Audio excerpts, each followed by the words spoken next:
Hi, this is Teresa from the Bead Place, and I wanted to make this short video for you to clarify some of the directions from the Big Trend shawl pattern.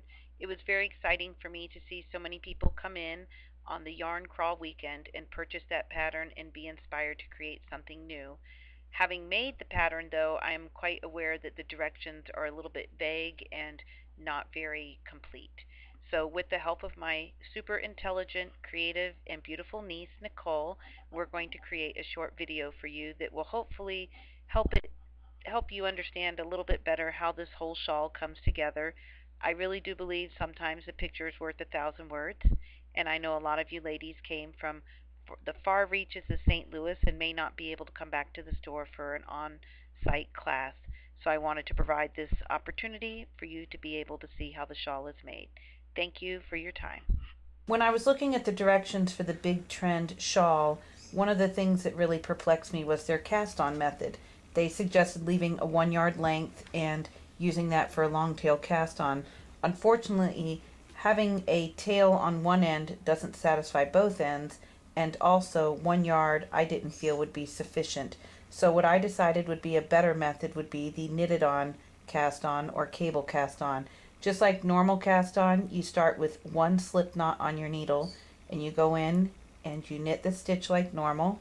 But instead of pulling everything off, you leave the original stitch on and you come in and put the second stitch on, making sure that the stitch is presenting itself in the same way as the one before that. And so you continue on, and it might be a little awkward at first, but you'll build speed and get more and more comfortable with it. And so you will continue to cast on until you have the correct number of stitches, which I believe is 81. And when you get to the end of the 81 stitches, you will purl that first row. I'm just going to do a couple stitches here, maybe 10 or so. We'll do a couple more. And when I have the correct number of stitches, I'm going to go ahead and purl this first row. I also used bamboo needles just to control how much the yarn was slipping. I do really like the Addi Click needles that I'm using now, but the Addi Bamboo gave me a little tighter tension on my lace than I would have on the polished nickel. So now I have finished my first row of purling, and when I go to turn my work, I want to add 2 stitches to it, just like I did at the beginning where I knitted them on. So I act as if I'm going to knit the first stitch.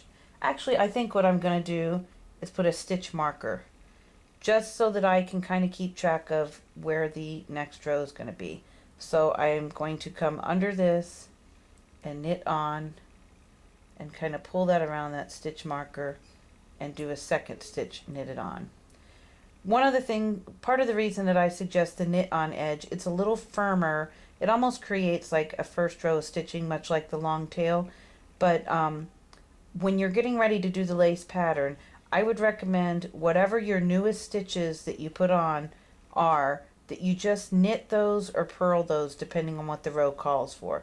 So now I've got my 2 new stitches. I'm going to slip this, and now I've got to do my lace pattern. The pattern is knit 3, then knit 2 together, yarn over, knit 1, yarn over, slip, slip, knit 2 together, and then knit 2, and then I have an edge stitch. And just like I did before, I'm going to add a stitch marker, turn my work, and even though I'm on a purl side, I'm still going to knit those 2 stitches on to create my 2 new stitches to make those increases. And now that I'm on a purl row, I'm going to purl those 2 first.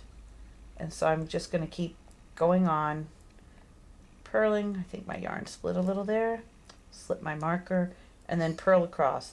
One nice thing about this pattern is every even row is just purling, so your mind and your hands can kind of take a break. So I'm going to slip my marker, and now that I am turning and I've already knit these stitches, I'm just going to go ahead and knit on 2 more.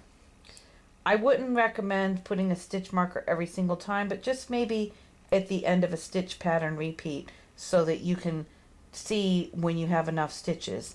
In this particular instance, when I look at the next row, I would normally have my knit 2 together, which would come over here, and then a knit 3, and then a 2 together and a yarn over. I in particular would not put a yarn over here because having just one stitch and a yarn over is going to leave a hole on the edge. So in this instance I would just go ahead and knit until I come over here, and I can knit 2 together here because I'm going to have a yarn over. You always want to make sure as you're incorporating the lace that for every knit 2 together or slip knit together that you have a yarn over. If you make an increase and not a decrease, your yarn is going to grow at a much faster, your shawl is going to grow at a much faster rate. Likewise, if you make a decrease without an increase, you're going to end up with a long skinny scarf and not a shawl. So always make sure that you've got a yin and a yang, an increase. It is a really easy pattern to memorize as you're working. It will continue to develop, and what I love about the charted patterns is when you look at the chart, what you see is what you get. You get a visual representation of what you will finish up with at the end. Okay, what I have here is my miniaturized shawl where I have a curved edge along the bottom, and the end of the directions ask you to knit 4 rows and bind off while looking at a right side row. So I'm just going to go ahead and start binding this off. I think one of the things you want to be careful on this row is to not bind off too tightly, because this is going to be the part of the shawl that drapes over your shoulders. And depending on how you want the shawl to fit, if you want it to lay nice and flat, then you want it bound off fairly loosely. If you want it more like a curved shape that will hug the front of your body and kind of be shaped more like a sickle, then you could bind off a little more tightly. When I get to the end of this, unfortunately you will have 333 stitches at this point. I only have about 20. I will have 1 loop left on my needle, and that loop will be the beginning loop for my crocheted edging. When you are working on this project, I would recommend doing a swatch. I am not a big proponent of the swatch because you can make a little 4-inch square and everything looks great, but when you factor in the weight of the yarn and adding 100 stitches instead of 4, sometimes the small representation you start with is not what you end up with. But in the instance of this project, I did make the wrist gauntlets first to kind of practice with my crocheted edging. The crocheted edging directions are even more vague than the knitting directions. They basically tell you what to do. It's not written very clearly, and it's not charted like the knitting was. I think if it had been charted, it would be much easier. So what I would do at this point, I have my 1 loop. I would take a flexible tape measure and I would measure all along the curved edge of my shawl and write that number down on a piece of paper. It's probably going to be well over 100 inches. Put that number down, set it aside. Then what I would do is with my swatch, I would make about a 4-inch swatch, and then I would practice crocheting those. It's kind of like a filet crochet is what they're having you do on the first row. I would practice crocheting those on a 4-inch swatch and determine how many repeats gave me a nice finish. Not ruffled, not flared, but also not puckered. And I would use that information to finish my edging. If you did your swatch with a 4-inch square and you know approximately how many crochet stitches to put in that 4-inch square, I would find it beneficial to take some waste yarn, pull it through, maybe tie it in 1 knot, and mark off 4-inch increments along the curved edge of your shawl. That way you can at least approximately get the same number of stitches in every 4-inch square. You do need to end up with a multiple of 3. So I'll probably end up doing 15 squares on this little swatch. So to begin, you've got your last loop from your cast off. You chain 5, 2, 3, 4, 5, and then you do a double crochet.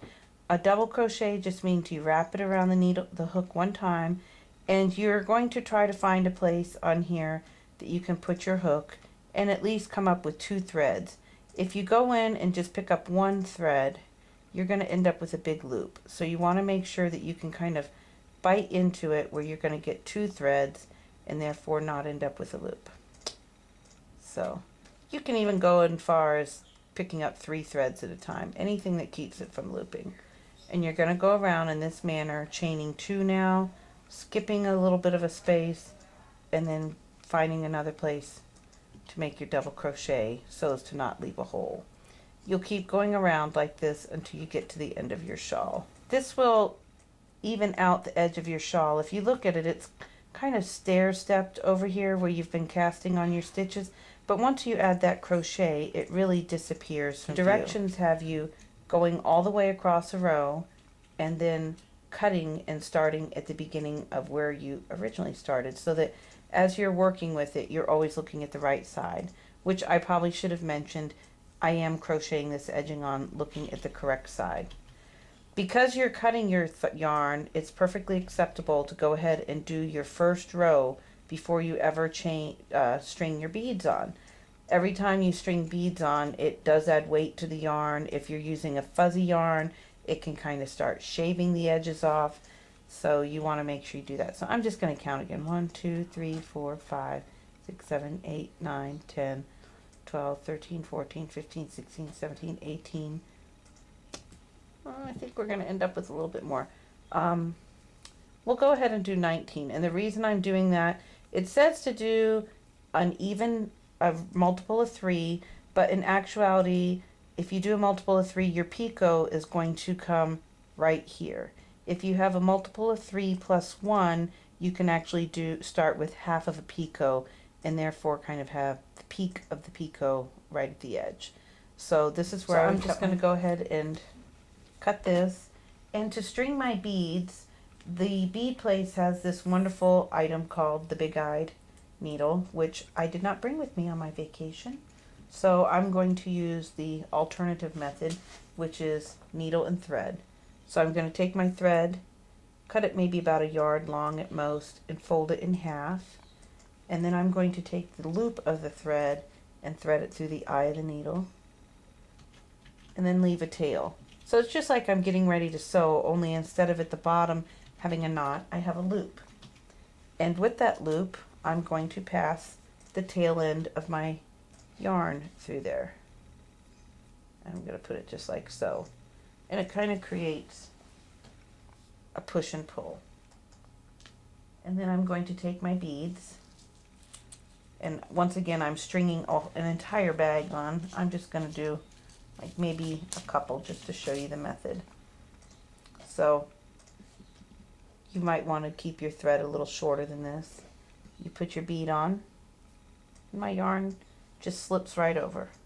And it's kind of helpful when you're doing this to go ahead and just let that first bead rest there, because in that way the yarn isn't going to slip out. And so you just continue stringing your beads on. The pattern doesn't show the use of the beads, so I definitely wanted to show you that before we get started. So I'm just going to slide them to where it's a single layer of yarn, and then just release the whole loop. And now I've got my beads on there. So now I'm going back to where I started over here with my chain 5. The 5 chains, the first 3 loops represent what is the equivalent of a double crochet. So I'm going to stick my hook in at the top of the 3, and I'm going to go ahead and what I tend to do to kind of anchor things is I pull that thread through once, or the yarn, and then I take my tail up with the yarn that I'm going to pick up, and I do 1 stitch with the loops together. So that's 1, 2, actually the first one just got it anchored, so that's 2, 3. That is like my double crochet coming out of there. And then I'm going to chain 1, and I'm going to slide a bead right next to the base of my hook, and I'm going to chain another and another, and then the directions tell me to single crochet in the 3rd stitch from the hook. So I've got 1, 2, 3. So the loop right before the bead is where I'm going to go and do my single crochet, and then I'm going to just I'm going to go ahead and crochet in the space now, and then I'm going to do another chain, bring a bead up, capture that one in a chain, a 3rd chain, and come back, single crochet in that first one. And just like when we picked up the edge, it's best if you can get through 2 loops. And I'm not going to crochet here but I'm going to go ahead and single crochet right here. And so I have created kind of half of a picot. Now it's time for me to do another picot, so I chain, slip a bead, chain, chain, do my single crochet, and just keep progressing across in that way until I get to the end. I'll go ahead and do one more full picot. This is where I would do my first double crochet, and I would skip the first space and do that in this space. So this is what your typical picot looks like, because I did a half of a picot to start with. So do your chain, slide a bead, chain, chain, do your single crochet,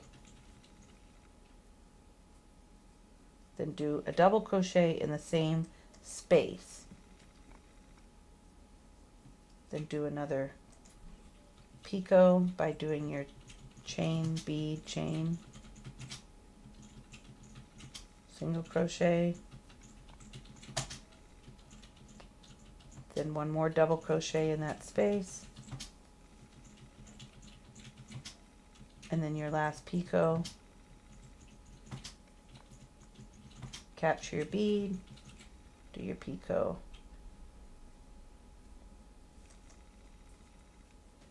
And now you kind of created spokes on a wheel. So you started here, you did a picot, double crochet, picot, double crochet, picot, double crochet, picot, and now you're going to skip the next space and just single crochet in the top of that double crochet.